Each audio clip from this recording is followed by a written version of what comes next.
Thank you for joining us today where Rosie gets her first bath, polished and waxed in years.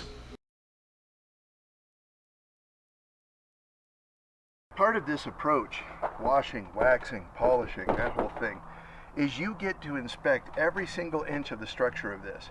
Now we just put new wheels and tires on Rosie and I'm finished washing, polishing, and waxing. The reason I'm doing this is it allows me to inspect and see areas that are going to need attention and learn. There's patches here, there's separation there. Now granted, I'm doing this kind of in the sun. The clouds were supposed to be cooperating with me. And you can see this white film from the polishing compound. And if I have a very slightly damp rag, I can get a lot of that off of there. And you'll see that the water that I rinse this in is turning adobe clay red, because that's paint coming off. Granted, this is rattle can and it's years old and it's going to need a lot of love and we're just going to strip it. But I strongly believe that the polish and the wax has a mechanical feature that's going to help this to shed water. You know, just like somebody put a good bead of silicone here. Preventative, yes. Hideous, yes. Am I glad it's there? Yes. Will I address this? Yes. But one step at a time. And I think the wash and the wax will help Rosie shed water and not allow it to soak in where the leaks are that we're identifying faster than we can get to them to repair them. So yeah, when you look at her really close, she's pretty battered. Kind of like a Hollywood starlet not used to high-def TV.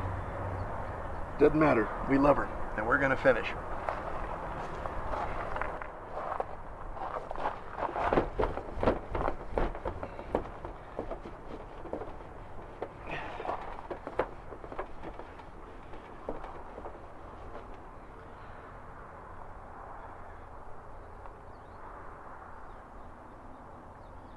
Turn your towel frequently, or within seconds.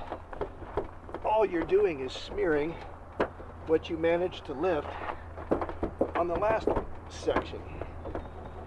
And this is too hot to wax because the clouds are not cooperating. They promised they would.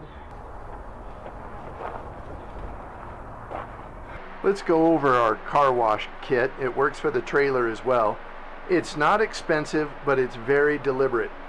We start with Meguiar's car wash specific. Never use dish soap on a car. It has surfactants that are designed to damage the paint. One of the reasons I have the brake fluid hiding back there is you want to see something damage paint, spill brake fluid on it. So we do a regular car wash with our Meguiar's. We have a couple of little brushes. I never use the mitt, they're disgusting. I like these brushes with a little abrasive on one side and a little Muppet hair on the other side. I'll use some brushes like this for getting into detailed crevice work. They're not going to hurt the paint.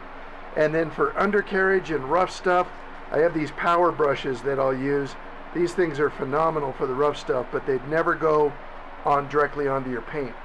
Once the car is washed dry and the metal is cool, if the paint's incredibly damaged, it may need to be cut. Now I don't want to use this ultra cut compound on Rosie because her paint is so thin and it's just rattle can. I think it would hurt her. And I didn't even use the fine cut cleaner because I was worried that was going to take too much off. So what we used was the ultra finishing polish. Now I realize that's going to be a limited approach and we're not going to get a lot out of that. But we got what we could, and you saw in the bucket how it turned the water red. We were removing so much paint. She's not in show car quality, so I didn't use the glaze, but I just put some yellow high-tech wax on it. That bottle's almost empty. When that's gone, that's the last time I buy that. To apply this, I have a really inexpensive Harbor Freight buffing wheel. I can't stand it because I'm a southpaw, so I hold this handle and I constantly bump the speed buttons. I wish there was a lockout on those, but anyway, I have a variety of pads. You can see they're pretty chewed up, but they've got a lot of life left in them. This pad is actually blue, but that's the paint coming off of Rosie from the ultra finishing polish.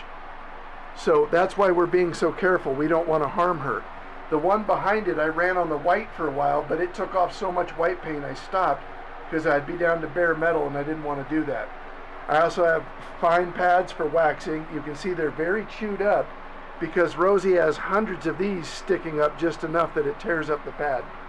And then I've got my ultra heavy duty cut pads back here we didn't use today. Now that Rosie's got her sexy new hubcaps, I can use my Hot Rims Chrome on her, and I love it. We got the microfiber buffing towels, and again, like I explained, you turn them frequently, or else all you're doing is smearing what you picked up from the last section onto the next section. They have two sides. This one's a little more coarse and abrasive. This side's a little bit softer. When I'm done with these, I'll run them through the wash after soaking them in a bucket of hot water to rinse all the chemicals and everything out. And on a side note, a little life hack, I restore headlights. Obviously Rosie doesn't have plastic headlight covers, and I have this little disc. I cut out my own sandpaper. This I believe is 440 grit, and I will do stage sanding with water on the power drill on the headlights until we're up to about 2000 grit. At that point, I will swap out to this little pad, and all I do is put the pad on this brush. It holds it there, and I will use the ultra cut compound, the finishing polish, and the show car glaze, and my headlights come back as good as anything any other company would sell you for 10 times the cost. You can see here the difference. The front is waxed and the side has only had the polish applied. We're going to get busy about waxing the side, but the before and after is quite profound, regardless of how damaged the paint is. I always apply my wax to the buffing wheel, and I smear it around so that it doesn't get flung when you turn the buffer on. I buff it about the slowest speed possible. I work in small sections. If I get into tight areas, I use the leading edge, try to avoid chewing it up on details like that. Once I've done a small section, then I go back and I'll buff it out and do another one and work my way across like that. I put my forearm on the paint, and if the paint was room temperature or cool to the touch, then it's okay to wax. You never want to wax a hot car or a hot trailer.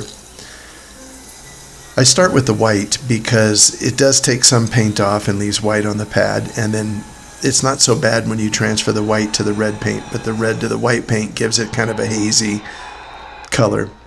And you're working from the top down, so it makes it a little more methodical. At a certain point, you'll get the pad pretty well doped with wax, and if you put a little pressure on the edge, you'll see wax come out. It's not so much that you have too much wax on, but sometimes I'll clean that off, throw it out because it becomes contaminated, and start over. And remember, don't be afraid to use a little wax. You can see the line on her forehead where I was able to reach clear as day, where I've got the polish and the wax up that high. Eventually I'll get up on the roof and wax it too. Really do love these new tires and hubcaps. They fit her so well. So if she's shedding water good, then it helps us limit the damage from the water intrusions. You can see the line on the roof here where the wax stopped, and here it is in the pouring rain. It's a profound difference. Every little step helps, and we know that Fritz approves. And coincidentally, it's become Junie B's favorite den.